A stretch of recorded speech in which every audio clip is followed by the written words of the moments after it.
පළමු කොටස බලපු නැති අය ඒ කොටසත් බලලම මේ කොටස බලන්න මෙන් ආරාධනා කරනවා. රවීන්ද්‍ර හැම කියනකොට නෙත්මිගේ හිතේ ඇති වුණේ පුදුම තරහක්. ඒත් එක්කම ලැජාවකුත් දැනුණා. අවුරුදු 24ක් පුරාවටම කිසිම පිරිමියෙක් දිහා කෙලින් බලන්න පුරුදු නැති නෙත්මිට රවීන්ද්‍ර දිහා කෙලින් බලන්නත් ලැජ්ජා හිතුණා. ගානට සේව් කරලා තිබුණ රැවුලයි බලල් ඇස් දෙකයි පැත්තකට පීරලා තිබුණ කොණ්ඩයයි රවීන්ද්‍රගේ පෙනුම තවත් ලස්සන කළා. ඒත් නෙත්මිට මතකුනේ රවීන්ද්‍ර මුලින්ම කතා කරපු දවසේ තිබුණු අහංකාරකම. මාසයක් වගේ කෙටි කාලයක් ඇතුළත මේ විවාහය සිද්ධ වුණේ හීනයක් වගේ. ඒ හැම දෙයකම මුලහුනේ නෙත්මිගේ තාත්තා. "ඒයි, තමුසට ඇහුනේ නැද්ද?" නෙත්මිගෙන් කිසිම ප්‍රතිචාරයක් නැති නිසා රවීන්ද්‍ර අයෙත් ඇහුවේ ටිකක් හයියෙන්. ඒ පාර නම් නෙත්මිට මල පැන්නා. කන්න ඇහෙන්නේ නැතුව නෙවෙයිනේ. "ඇයි? මට හොඳට කන් දෙක ඇහෙනවා." අනික මම ඉන්නෙත් රූම් එක ඇතුලේනේ." කියන්න. නෙත්මිගේ හයිය කටහඬට රවීන්ද්‍ර පුදුම වුණා. මොකද මේ මාසෙටම නෙත්මි මෙච්චර හයියෙන් කතා කරපු පළවෙනි වතාව මේකයි. හරි. එක්කෝ ඒ මගුල් ගලවලා දාලා වොෂ් එකක් එහෙම දාගෙන ටිකක් රිලැක්ස් වෙනවකෝ යනවා. රවීන්ද්‍රට නෙත්මි එක්ක කතා කරන්ද ගොඩක් දේවල් තිබුණා. ඒත් නෙත්මි තාමත් මගුල් ඇඳුම පිටින් ඉන්න නිසා රවීන්ද්‍ර ඒක එතනින්ම නැවැත්තුවා. හෝටල් කාමරය ලස්සනට සරසලා තියෙනවා කියලා රවීන්ද්‍ර දැක්කෙත් එතකොටයි. වොෂ් දාගෙන රිලැක්ස් වෙන්න හදිසියෙන් රූම් එකට ආවට රවීන්ද්‍ර රූම් එක දිහාවත් බැලුවේ නැහනේ. එහෙම කියලා රවීන්ද්‍ර කාමරේ තිබුණ දොරක් ඇරගෙන එළියට ගියා. නෙත්මි ඇස් කරකවමින් රවීන්ද්‍ර දිහා බලාගෙන හිටියා. මොකද දැන් නෙත්මිට තියෙන ලොකුම ප්‍රශ්නය ඇඳන් ඉන්න මගුල් ඇඳුම ගලවන එකනේ. පුටුවෙන් නැගිට නෙත්මි කෙලින්ම ගියේ කණ්ණාඩිය ළඟට. දාගෙන හිටපු ආභරණ එකින් එක ගලවලා නෙත්මි සාරිය ගලවන්න හැදුවත් ඒක ලේසි වුණේ නෑ. කටු 50කට වැඩිය ගහලා තිබුණා. අමාරුවෙන් පුළුවන් තරම් කටු ටිකක් නෙත්මි ගලව ගත්තා. දැන් ඉතින් ඉතුරු ටික ගලවන්නේ කොහොමද? අරයට කියන්නත් බෑ. දැක්කේ නැද්ද තිබුණ ආඩම්බරකමයි නපුරුකමයි. මටම තමයි ගලව ගන්න වෙන්නේ ඉතින්. නෙත්මි එහෙම හිතුවේ රවීන්ද්‍ර එළියට ගියපු දොර දිහා බලන ගමන්. කාමරේ දොරෙන් එළියට ආව රවීන්ද්‍රට පෙනුනේ හරිම ලස්සන දර්ශනයක්. රාත්‍රී අඳුර නිසා හරියටම වටපිටාව පේන්නේ නැතත් ළඟ පත්තු වෙලා තිබුණු ලයිට් එලි ගොඩක් රවීන්ද්‍රට පෙනුණා. ඒත් එක්කම මුළු ඇඟම හීතල කරවන සුළඟක් හමනකොට රවීන්ද්‍ර එතන තිබුණු පුටුවකින් වාඩි වුණා. මීට මාස 8කට උඩදී සිද්ධ වෙච්ච අමිහිරි සිදුවීම අමතක කරලා හිටියත් මොකක්ද මන්දා හේතුවකට අද රවීන්ද්‍රට ආයෙත් ඒ සිදුවීම මතක් වුණා. ඒ සිද්ධ වෙච්ච දේ නිසා අදටත් රවීන්ද්‍රගේ හිතේ තියෙන්නේ පුදුම පාළුවක්, තනිකමක්. සමහර විට රවීන්ද්‍රගේ පළවෙනි ආදරය ඇය නිසා වෙන්න ඇති. ඇය එක්ක ජීවත් වෙන හැටි, හීන මවපු හැටි රවීන්ද්‍රට මතකයි. හරි ලස්සනට ඇය ඒ හීනට ආවත් ඒ ඉක්මනින්ම ඇය යන්න ගියා. ගියෙත් නිකම්ම නෙවෙයි. අවුරුදු 3මාරක් වයස පුංචි දෝනිත් තනි කරලා. ගෑණියෙක් කියන්නේ 64 මායම් තියෙන කෙනෙක් කියලා අහලා තිබුණත් ඒ අත්දැකීම විඳපු කෙනෙක් තමයි රවීන්ද්‍ර කියන්නේ. හැබැයි රවීන්ද්‍ර ඇඳපු චිත්‍රයේ හිටපු කෙනා නෙවෙයි රශ්මි. ඒ චිත්‍රයේ හිටියේ ඩිහානි. ඩිහානි විමංශා එදිරිසිංහ, රවීන්ද්‍ර ද සිල්වාගේ බිරිඳ. රවීන්ද්‍ර කියන්නේ ලංකාවේ කෝටිපති ව්‍යාපාරික නිහාල් එදිරිසිංහගේ දෙවෙනි දරුවා. රවීන්ද්‍රට තව අක්කා කෙනෙක් හිටියා, නිහාරා. රවීන්ද්‍ර පොඩි කාලේ ඉඳන්ම හරිම නිවුණු කෙනෙක්. අම්මයි අප්පච්චි කියන දෙයට එහා රවීන්ද්‍ර ගිහින් නැහැ. අන්න ඒ විදිහටම තමයි ඩිහානි රවීන්ද්‍රගේ ජීවිතයට ආවේ. රවීන්ද්‍රගේ අප්පච්චිගේ බිස්නස් පාර්ට්නර්ගේ දුව. ඩිහානි හැදි වැඩුණේ ඇමරිකාවේ. අධ්‍යාපන කටයුතු ඉවර කරලා ලංකාවට ආවට පස්සේ තමයි ඩිහානිට රවීන්ද්‍රව හම්බ වෙන්නේ. හැබැයි ඩිහානිගේ හිතේ රවීන්ද්‍ර ගැන ආදරයක් තිබුණේම නෑ. නමුත් හැමදේම වෙනසුනේ හරි ඉක්මනට. ඩිහානිගේ තාත්තයි රවීන්ද්‍රගේ තාත්තයි දෙන්න අතර තිබුණු සම්බන්ධය තවත් වැඩි කරගන්න හිතාගෙන ඩිහානිවයි රවීන්ද්‍රවයි විවාහ කරලා දෙන්න කතා කළා. කිසිම කෙනෙක් නොදන්න දේකුත් තිබුණා. ඒ වෙනකොටත් ඩිහානි ඇමරිකාවේදී හඳුනගත්ත කෙනෙක් එක්ක සම්බන්ධයක් පවත්වගෙන ගියේ එක. ඒ යෝජනාව ගෙනාව වෙලාවේ ඩිහානි ගෙනර ගිහින් යකා නැටුවා. ඒත් ඩිහානිගේ තාත්තා තදින්ම කිව්වේ මේ වෙඩින් එක වෙන්න ඕන කියන එක විතරයි.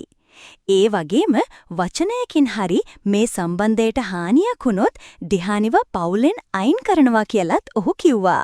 මොනතරම් තදහෙතක් තිබුණ කෙනෙක් වුණත් ඩිහානිට ඒකට එහා ගිහින් හිතන්න බැරි වුණා. ඒ නිසාම ඩිහානි නිහඬ වුණා. පස්සේ ගෙවල් දෙකේ වැඩිහිටියෝ මේ ගැන කතා කරලා රවීන්ද්‍රවයි ඩිහානිවයි මුණ ගැස්සුවා. රවීන්ද්‍ර සල්ලිකාරයෙක් වුණාට ඒ වෙනකල් කාටවත් ආදරය කරලා තිබුණේ නැහැ. ඒ නිසාම ඩිහානිව දැකපු පළවෙනි වතාවේම රවීන්ද්‍ර ඩිහානිට ආදරය කරන්න ගත්තා. ඒත් ඩිහානි මේ හැමදේම කරන්නේ කැමැත්තෙන් නෙවෙයි කියලා රවීන්ද්‍ර දැනගෙන හිටියේ නෑ. හරි ඉක්මනට විවාහය සිද්ධ වුණා. ඩිහානි ඒ වෙනකොට හිත හදාගෙන ඉවරයි. මද සමය ගත කරන්න දෙන්න කොළඹ සුපිරි හෝටලයකට ගියා. ඒ නුහුරු අත්දැකීම එදා දෙන්නගෙම කැමැත්තෙන් වින්දත් ඩිහානි Tamanගේ පිරිසිදුකම එදා වෙනකල් Tamanගේ පෙම්වතා වෙනුවෙන් ආරක්ෂා කරගෙන හිටියා. රවීන්ද්‍ර ඩිහානිට පුදුම විදිහට ආදරය කළා. හැම වෙලාවකම ඇය ගැන හොයලා බැලුවා. ඒත් ඇත්තම කතාව ඩිහානිගේ හිතේ රවීන්ද්‍ර ගැන ආදරයක් ඇතිමුනේ නැති එක. කාලය වේගයෙන් ගෙවිලා ගිහින් විවාහ වෙලා මාස 7ක් විතර ගෙවුණා. ඩිහානි අම්මා කෙනෙක් වෙන්න ආවේ රවීන්ද්‍රගේ සතුට තවත් වැඩි කරමින්. එදා ඉඳන් රවීන්ද්‍රගේ ජීවිතේ හානි වුණා. පුළුවන් හැම වෙලාවකම ඇය ගැන හෙව්වා. ගෙදර වැඩක්වත් ඩිහානිට කරන්න දුන්නේ නැහැ. ටිකෙන් ටික ඩිහානිගේ හිතටත් රවීන්ද්‍ර ගැන ආදරයක් ඇතිවෙන්න ගත්තා. ඒත් නොහිතපු විදිහට ආයෙත් සුනෙත් ඩිහානිගේ ජීවිතයට ආවා. සුනෙත් කියන්නේ ඇමරිකාවේදී ඩිහානි එක්ක සම්බන්ධයක් පවත්වපු කෙනා. ඒ ලංවීමත් එක්ක ඩිහානි ආයෙත් සුනෙත්ට ලං වෙන්න ගත්තා. දරුවා ලැබුණා. එදා රවීන්ද්‍රගේ ඇස්වලින් කඳුළු වැටුණා. රවීන්ද්‍ර ඩිහානිටයි දරුවටයි ඒ තරම් ආදරය කළා.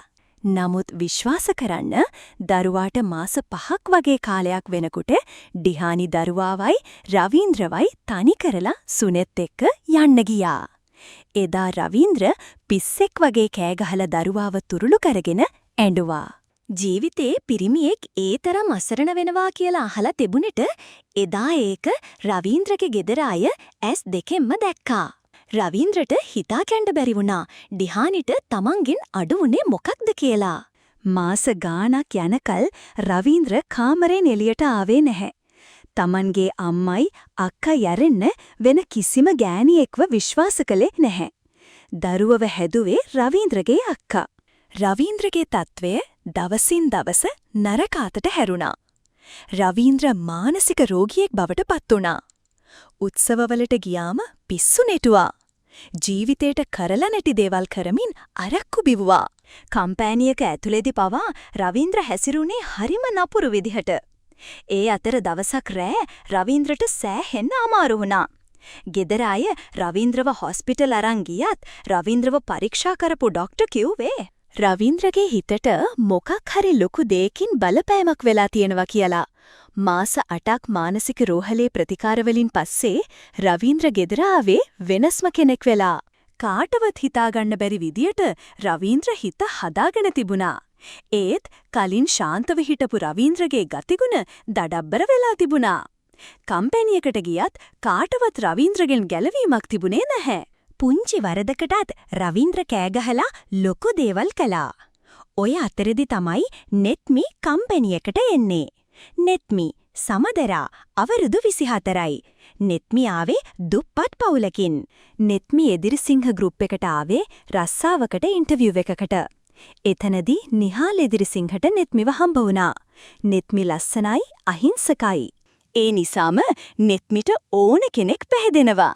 නෙත්මිට එදා රස්සාව හම්බ වුණා. නෙත්මි ඉක්මනට හැමෝගෙම හිත දිනාගත්තා. නිහාල් ලොකු තිරණයක් ගත්තා. ඒ රවීන්ද්‍රගේ වගේම රවීන්ද්‍රගේ දරුවගෙත් අනාගතය ගැන හිතලා. ඒ තීරණය ගන්න කලින් නිහාල් දහස් වතාවක් කල්පනා කළා. මොකද අහිංසක තරුණියකගේ ජීවිතයක් Taman ගන්න තීරණයකින් විනාශ වෙයිද කියලා. නමුත් අන්තිමේදී ඔහු ඒ තීරණය ගත්තා. ඒ තමයි රවීන්ද්‍රට නෙත්මිව බන්දලා දෙන්න තීරණය කළා. රවීන්ද්‍ර ඒකට විරුද්ධ වුණා. ඒත් දරුවා වෙනුවෙන් රවීන්ද්‍රට ඒකට කැමති වෙන්න සිද්ධ වුණා. නෙත්මි දුප්පත් වුණාට ඇයට තාත්තා විතරයි හිටියේ. තාත්තා නෙත්මිව හරි ලස්සනට හදලා තිබුණා. නිහාල් යෝජනාව අරගෙන නෙත්මිගේ ගෙදර ගියා. නෙත්මිත් ඒක ඇහුවේ පුදුමයෙන්. තාත්තා කෙනෙකුට දුවෙක් කියන්නේ මැණිකක් වගේ. නෙත්මිගේ තාත්තටත් එහෙමයි. නමුත් මේ යෝජනාව ආවේ ලොකු තැනකින්. අකමැති වෙන්න එකම හේතුව වුණේ නෙත්මි කියන්නේ රවීන්ද්‍රගේ දෙවනි බිරිඳ වෙන එක. ඒ තාත්තා හිතුවේ නෙත්මිගේ අනාගතය ගැන. ඕනම තාත්තා කෙනෙක් ඒ ගැන හිතනවා. ඒ නිසාම ඔහු ඒ යෝජනාවට කැමති වුණා. ඊට පස්සේ තමයි නෙත්මිට දරුවව හම්බ වෙන්නේ. පුදුම විදිහට දරුවත් නෙත්මිට එකතු වෙනකොට විවාහයත් ඉක්මනින් සිද්ධ වුණා. සලං දඩාස් රවීන්ද්‍රගේ කල්පනාව බිඳුනේ කාමරිය ඇතුලෙන් ඇහුණු සද්දයක් නිසා. ඒ මොකක්ද ඇහුණ සද්දේ? පුටුවෙන් නැගිට රවීන්ද්‍ර කාමරයට එබිලා බලනකොට දැකපු දෙයින් හිනාව නවත්ත ගත්තේ අමාරුවෙන්. නෙත්මි තාමත් සාරියේ කටු ගලවනවා. ඒ කටු ගලවන්න දඟලනකොට මේසේ උඩ තිබුණු මල් පෝච්චියක් බිම වැටිලා කැඩිලා ගියා. මොකද්ද පෙරළුවේ? මල් පෝච්චියක් නේද? දැන් ඉතින් ඒකටත් ගෙවලා තමයි යන්න වෙන්නේ. තමුසේ නම් මහා මැට්ටියක්. රවීන්ද්‍ර එහෙම කිව්වේ හිනාවකුත් මූණට ගන්න ගමන්. මොකද හිනා වෙන්නේ? මමනේ දන්නේ මේව ගලව ගන්න කොච්චර අමාරුද කියලා. ඔයාට නම් මොකද? ඔය දැන් වොෂ් එහෙම දාලා සුද්දාමගේ ඉන්නේ. නෙත්මි ආයෙමත් කලින් වගේ හයියෙන් කතා කළා. දැන් රවීන්ද්‍රට හිතෙනවා නෙත්මි අහිංසක වගේ හිටියට හෙන කටකාරියක් කියලා. මේ යකෙක් දැක්ක වගේ උතනට වෙලා බලන් ඉන්නේ නැතුව මේ කටු ටික ගලවනවකෝ. රවීන්ද්‍රට හිතාගන්න බැරි වුණා මොකද කරන්න කියලා. Taman උදව් නොකළොත් මේ ටික ගලව ගන්න බැරි බව රවීන්ද්‍රට තේරුණා. ඒත් ඒක කරන්න රවීන්ද්‍රට ලැජ්ජා හිතුණා. ඒත් මම මේ කොහොමද? රවීන්ද්‍රට ගොත ගැහුණා. යකෙක් නෙමෙයි මම. ඇවිත් මෙන්න මේ කටු ටික ගලවන්නකෝ. දවසම මේක ඇඬන් ඉඳලා දැන් නම් හොඳටම පණ ගිහින් තියෙන්නේ. එන්නකෝ. ඒ හඬේ තිබුණේ අසරණකමක්. ඒ ටික ඇහුවාම රවීන්ද්‍රට තවත් ඒක නොකර ඉන්න බැරි වුණා. රවීන්ද්‍ර හෙමින් නෙත්මි ළඟට ලං වුණා. කකුල් පවා වෙවුලනවා. රවීන්ද්‍රට වගේම නෙත්මිටත් ලැජ්ජා හිතුණා. මේ නෙත්මිගේත් පළවෙනි අත්දැකීම නුහුරුයි නුපුරුදුයි. වෙවුලන අත්වලින් රවීන්ද්‍ර හෙමින් නෙත්මිගේ සාරිය පිටිපස්සෙන් ගහලා තිබුණ කටු ටික ගලවන්න ගත්තා. ඇඟිලි තුඩක්වත් නෙත්මිගේ ඇඟේ ගෑවෙන්නේ නැතුව පරිස්සම් වෙන්න රවීන්ද්‍ර උත්සාහ කළා. ඒත් ඒක කරන්න පුළුවන් වුණේ නෑ.